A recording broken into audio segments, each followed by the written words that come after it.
اور بخاری مسلم میں حدیث ہے، نبی علیہ السلام نے فرمایا اللہ تعالیٰ نے ہر نبی کو ایک مقبول دعا دی تھی جو اس نے اس دنیا میں ہی کر لی، میں نے اپنی دعا چھپا کے رکھ لی ہے قیامت کے دن کے لیے، میں اس دعا کی برکت سے اپنے امتیوں کی شفاعت کروں گا اور میری شفاعت سے میرے ہر امتی کو نفع پہنچے گا سوائے اس شخص کے کہ جس نے اللہ کے ساتھ کسی قسم کا شرک کیا ہوا۔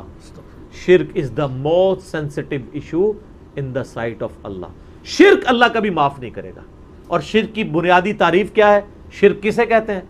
ایاک نعبد و ایاک نستعین، اے اللہ عبادت بھی صرف تیری کریں گے، دعا بھی صرف تجھی سے مانگیں گے اور کسی کو دعا کے لیے نہیں پکاریں گے۔ ظاہری اس باب میں تو آپ جو مرضی کریں، کسی کو پانی پلا دیں، کسی کا وزن اٹھوا دیں، وہ تو ٹھیک ہے، وہ تو قرآن میں حکم ہے وَتَعَاوَنُوا عَلَى الْبِرِّ وَالتَّقْوَى وَلَا تَعَاوَنُوا عَلَى الْإِثْمِ وَالْعُدْوَانِ، نیکی اور پرہیزگاری کے کاموں میں ایک دوسرے کی مدد کرو اور برائیوں میں ایک دوسرے سے الگ رہو۔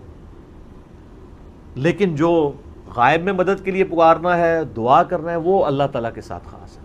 حتیٰ کہ اس کا کلائمیکس وہ سورہ نمل کی آیت ہے اَمَّن يُجِيبُ الْمُضْطَرَّ إِذَا دَعَاهُ، بھلا بتاؤ تو کون ہے جو اضطراب میں گھرے ہوئے شخص کی دعا کو سنتا ہے، وَيَكْشِفُ السُّوءَ، اور اس سے برائی کو دور کر دیتا ہے، وَيَجْعَلُكُمْ خُلَفَاءَ الْأَرْضِ، اور زمین پہ تمہیں اگلوں کا خلیفہ کرتا ہے، تم مر جاتے ہو تمہاری اولاد، وہ مر جائے گی اس کی اولاد، یہ کون بسار ہے؟ اِلَٰهٌ مَّعَ اللَّهِ، کیا اللہ کے ساتھ کوئی اور الہ بھی ہے؟ قَلِيلًا مَّا تَذَكَّرُونَ، بہت کم لوگ ہی نصیحت حاصل کرتے ہیں۔ اس میں اللہ تعالیٰ فرما رہا ہے کہ بھلا بتاؤ کون ہے جو دعا سنے اور تکلیف دور کر دے؟ کیا اللہ کے ساتھ اور الہ بھی ہے جو یہ کام کر سکے؟ یعنی جس سے آپ نے مدد مانگی کہ وہ میری تکلیف دور کرے دعا کے طور پہ، ظاہر اس باب تو قرآن میں حکم ہے دعا کے طور پہ۔ ایک تو ہے میں کہتا ہوں نہیں مجھے پانی پلا دیں، ٹھیک ہے، لیکن آپ بغداد میں دفن ہے اور میں یہاں سے بیٹھ کے کہتا ہوں مجھے پانی پلا دیں، یہ شرک ہے۔ یہ جھگڑا ہی نہیں ہے کہ مولا علی علیہ السلام کو اختیار ہے یا نہیں، مولا علی کو اللہ نے اختیار بھی دیا ہو تب بھی مولا علی کو آپ پکار نہیں سکتے مدد کے لیے، کیونکہ مولا علی بھی اللہ کو پکارتے تھے اور مولا علی کا ماننے والا بھی۔ مولا علی کا صحیح شیعہ کون ہوگا؟ جو اللہ کو پکارے، ایاک نعبد و ایاک نستعین۔ تو یہ بہت سینسٹیو معاملہ ہے۔ مولا علی کے نام کے اوپر اس طریقے سے جو یہ شرک کھڑا کر رہے ہیں اور اہل بیت کے نام کے اوپر یہ مکتبہ اہل بیت کی بھی بدنامی کر رہے ہیں، اور اس میں سب سے پہلے تو شیعہ کو سامنے آ کے ان کی مخالفت کرنی چاہیے۔ یہ دیر آئے درست آئے، بہرحال پہلے تو ایک ٹکٹ میں دو دو مزے کرتے رہے نا، جیسے مزارات پہ جو کچھ شرک ہو رہا ہے نا، علماء مخالفت تو کرتے ہیں اسی مکتبہ فکر کے، لیکن ساتھ مزے بھی لے رہے ہوتے ہیں کہ چلو یار ہمارے ٹھیک آباد تو ہے نا۔ یہی شیعہ کے علماء نے مجرمانہ غفلت کی، وہ مانتے تو تھے کہ یہ شرک کر رہے ہیں ذاکرین، لیکن وہ ایک ٹکٹ میں دو مزے کرتے ہیں، ان کا چلو ہماری پبلک تو جڑی ہوئی ہے نا، لیکن اب ان کو اندازہ ہوا کہ نہیں یار تو کام ٹپ گیا، یہ تو معاملہ ہمارے ہاتھ سے نکل گیا۔ اب ان کو ہوش آئی ہے تو جگہ جگہ کانفرنسز ہو رہی ہیں، جواد نقوی صاحب کا بھی کلپ آ گیا ہے، ثاقب اکبر صاحب کا بھی کلپ آ گیا ہے، حیدر نقوی صاحب کا بھی کلپ آ گیا ہے، باقی علماء کا بھی، اور بڑے غصے سے بھرے ہوئے ہیں وہ، کیونکہ ان کو اندازہ ہو گیا کہ یہ معاملات ہم سے بگڑ گئے۔ آپ یوٹیوب کے اوپر جا کے دیکھیں نصیریہ کے بارے میں ان کے کلپ، اور پھر بلکہ جواد نقوی صاحب نے تو بڑی بولڈ بات کی، انہوں نے کہا یہی باتیں ہیں جس کی وجہ سے پھر لوگ شیعہ کافر کے نعرے لگانا شروع کر دیتے ہیں، یہ تم لوگوں نے یہ کفر کر کے ان کو مجبور کیا ہے۔ ٹھیک ہے، بالکل ٹھیک۔ ویسے جو شیعہ کافر کے نعرے لگا رہے ہیں نا، میں تو ان کے حق میں نہیں ہوں، کیونکہ ان کے اپنے بزرگوں نے بھی یہی کام ڈالے ہوئے ہیں، ان کو تو حق ہی نہیں ہے، ٹھیک ہے نا۔ تو وہ ایک معاملہ علیحدہ ہے، وہ آپ میرا یوٹیوب پہ کلپ دیکھ لیں، شیعہ کا کلمہ کا ثبوت۔ تو میں نے بتایا کہ شیعہ تو پھر بھی علی ولی اللہ کہتے ہیں نا، علی نبی اللہ نہیں کہتے ہیں، اور دوسرے فرقے جو ان کے خلاف کھڑے ہیں انہوں نے، ان کے مولویوں نے تو اپنے ناموں کے کلمے پڑھوائے ہوئے ہیں نبی کے نام کے ساتھ۔ تو علی ولی اللہ اگر کوئی کہتا ہے تو علی ولی اللہ سے ہمیں کوئی چڑ نہیں ہے، کلمے کے ساتھ ایڈ نہ کرے، علی بھی ولی اللہ ہیں، ابو بکر بھی ولی اللہ ہیں، عمر بھی ولی اللہ ہیں، عثمان بھی ولی اللہ ہیں رضی اللہ عنہم اجمعین وعلیہم السلام اجمعین۔ ہاں علی کو کوئی نبی مان لے یا علی کو کوئی رب مان لے تو وہ پکا کافر ہے۔ تو وہ والے معاملات ایک الگ سے، اور یہاں پہ اہل سنت کی بھی ذمہ داری ہے کہ ان کے اندر جو غالی صوفی ہیں اور وہ اس قسم کے نعرے لگوا رہے ہیں، اور وہ ذکر خفی کی بنیاد کے اوپر وہ جس طریقے سے یعنی حلولیت کا اور وحدت الوجود کی ایک بگڑی ہوئی شکل مانتے ہوئے عجیب و غریب قسم کے یعنی، اور یہاں پہ بھی ایک اس طرح کا ایک طبقہ تھا، میں آن ایئر ان کا نام نہیں لیتا، کیونکہ وہ پھر ایک بڑا کنٹروورشل ایشو بن جائے گا. اوورال بریلوی علماء نے خود یعنی اس ایک خاص طبقے کو اپنے مکتبہ فکر سے فتوے لگا کے باہر نکال دیا, کفر کے فتوے ان کے اوپر لگائے, اسی وجہ سے کہ وہ اس طرح کا شرک یعنی ننگا شرک کرنا شروع ہو گئے تھے. لیکن شرک چاہے ننگا ہو یا چھپا ہوا ہو, دونوں ہی شرک منع ہے. عبادت کی ہر شکل اللہ کے علاوہ کسی اور کے لیے منع ہے, اور اس کی اعلیٰ ترین شکل وَإِيَّاكَ نَسْتَعِينُ, یہ تو خاص اللہ کے ساتھ ہے. اس لیے اللہ نے اسے اسپیشلی ذکر کیا ہے کہ عبادت بھی اللہ کی اور دعا بھی اللہ سے. حالانکہ دعا خود سے عبادت تھی, الگ سے ذکر کی ضرورت ہی نہیں, لیکن اللہ کو پتا تھا زیادہ شرک اسی میں ہونا ہے.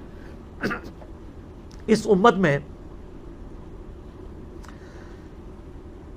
شرک فی صفات والا جو معاملہ ہے نا, اس میں بڑا شرک یہی والا ہوا ہے. فی ذات تو بہت کم شرک ہے. یعنی ہمارے ہاں یہ چند غالی نصیریہ ہیں, کچھ غالی صوفی ہیں جو ذات میں شرک کریں, ورنہ اوورال سب اللہ کو ایک ہی مانتے ہیں. صفات میں جو شرک آیا نا, غیر اللہ کو استعانت کے لیے استغاثے کرنا, یہ بڑا خطرناک معاملہ ہے. اور میں آپ کو مزے کی بات بتاؤں, آپ اگر پازیٹیولی دعوت پیش کریں تو بڑے ایفیکٹ اس کے نکلتے ہیں. یہ کوئی 2010 یا 11 کی بات ہے. میں اسلام آباد میں I-10 میں ایک اہل تشیع بھائی تھے, انہوں نے مجھے یعنی افطار کے اوپر بلایا, رمضان کا ہی مہینہ تھا. کچھ 7-8 ان کے بھائی بیٹھے ہوئے تھے, وہ خود بھی بہت بڑے عالم دین ہیں, میں نام نہیں لیتا پھر وہ ایک پرسنل بات ہو جائے گی. تو وہاں پہ بیٹھے ہوئے نا یہی استعانت کا مسئلہ چھڑ گیا. میں نے کہا یا علی مدد نہ کہیں, آپ ویسے مولا علی سے محبت کا اظہار کریں لیکن مدد کے لیے نہ پکاریں. تو وہ کہنے لگے نہیں, ہم تو ان کو وسیلہ اور توسل سمجھتے ہیں, اللہ ہی کو پکارتے ہیں ہم, لیکن یا علی مدد کا مطلب آپ کو سمجھ نہیں آیا. میں نے کہا یار مجھے اردو نہیں آتی ہے, مجھے عربی نہیں آتی ہے. وہ کہتے ہیں یا علی مدد کا مطلب یہ ہوتا ہے کہ اے اللہ ہماری مدد کر علی کے وسیلے سے. میں نے کہا یہ تو نہیں ہے, اس کے لیے تو یہی جملہ بولا جائے گا جو آپ بول رہے ہیں. آپ تو ڈائریکٹ یہ الفاظ استعمال کرتے ہیں, یا اہل سنت کے ہاں لوگ یا شیخ عبد القادر جیلانی المدد کہہ رہے ہوتے ہیں, تو یہ تو منع ہے. پھر وہ خیر تھوڑا کھل کے سامنے ہے. وہ کہنے لگے دیکھیں نہیں قرآن میں بھی تو آیا نا وَاسْتَعِينُوا بِالصَّبْرِ وَالصَّلَاةِ, صبر اور نماز کے ذریعے مدد چاہو. میں نے کہا اگے بھی پڑھو نا اِنَّ اللَّهَ مَعَ الصَّابِرِينَ.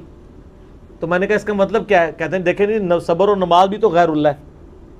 تو میں نے کہا اگر صبر اور نماز غیر اللہ اور اس کی مدد مانگی جا رہی ہے تو پھر آپ صبح و شام کہتے ہیں المدد یا نماز, المدد یا صبر, میری مدد فرمائیے.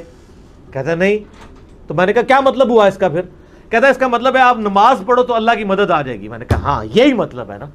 تو مولا علی کی سنت پہ چلو, مولا علی کے طریقے کے اوپر چلو تو اللہ کی مدد آ جائے گی. مولا علی کو تو نہ پکارو. کوئی کہتا ہے المدد یا نماز, المدد یا صبر. اچھا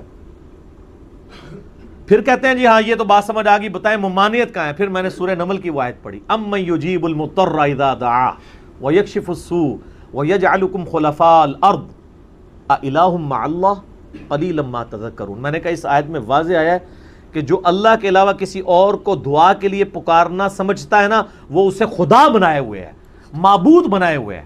کیونکہ اللہ تو کہہ رہا ہے کیا اللہ کے ساتھ کوئی اور الہ بھی ہے جس سے دعا مانگو؟ میں نے کہا یہ واضح ثبوت ہے کہ یہ شرک ہے.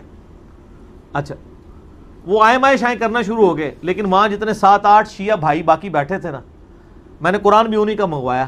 میں نے کہا جی مجھے بتائیں. انہوں نے کہا نہیں جی انجینئر صاحب آپ کی بات بالکل صحیح ہے, جو دلائل ہے نا وہ یہی, قرآن کی آیت تو یہی بتاتی ہے. تو الحمدللہ کئی لوگ دعوت قبول کر لیتے ہیں.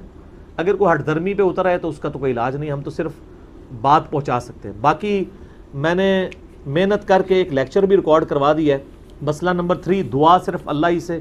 میری زندگی کے بہترین لیکچرز میں سے وہ ہزاروں لوگوں کی عقیدہ توحید کی اصلاح کا سبب بنا ہے, جس میں نے اپنا یہ ریسرچ پیپر نمبر 3 دعا صرف اللہ ہی سے, اس کو میں نے باقاعدہ اس میں پڑھایا ہے پورے ریسرچ پیپر کو. 8 پیجز پہ سارے شیطانی وسوسے جو عقیدہ استعانت کے حوالے سے یہ پیش کرتے ہیں میں نے سب کے سب کور کیے ہیں. پچھلے دنوں میرا ایک کلپ اپلوڈ ہوا ہے یا رسول اللہ انظر حالنا پہ صحیح عقیدہ, وہ بھی آپ دیکھ سکتے ہیں. دعا صرف اللہ ہی سے مسئلہ نمبر 3 دیکھیں, اور اسی کی ایکسٹینشن ہے مسئلہ نمبر 43 وسیلہ اور توسل کے صحیح احکام و مسائل.